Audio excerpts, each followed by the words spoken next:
Okay, let's go.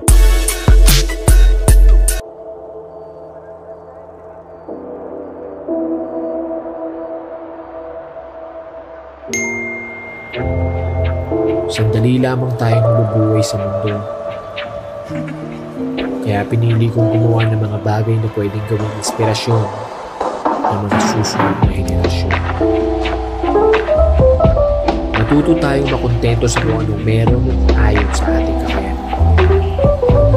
Umangat man ang estado natin sa buhay, manatili pa rin tayong nakatapak sa lupa dahil walang makakapagsabi kung habang buhay ka mga dyan.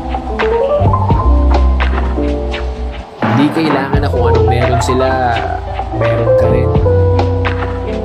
Pakiramdaman mo ang puso mo kung ano ba talaga ang kanyang nais.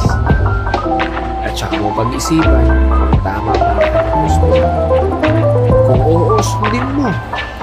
Tahakin mo ang landas na gusto ng puso mo, hindi yung kung anong nakikita ng mga mata mo sa ibang tao. Magkakaiba ang hangarin ng bawat isa.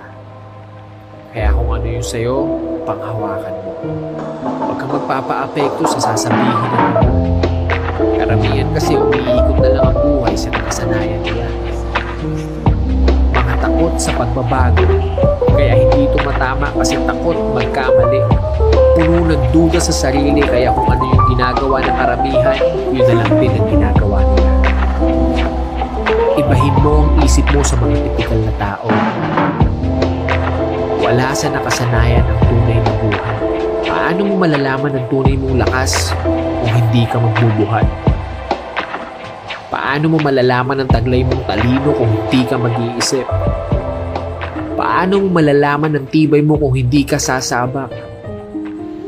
Diyan na lang ba matatapos ang buhay mo? Sa nakasanayan? Palagi mong tandaan na sa magkaibang oras, pero parehas sumisikat ang araw at buwan.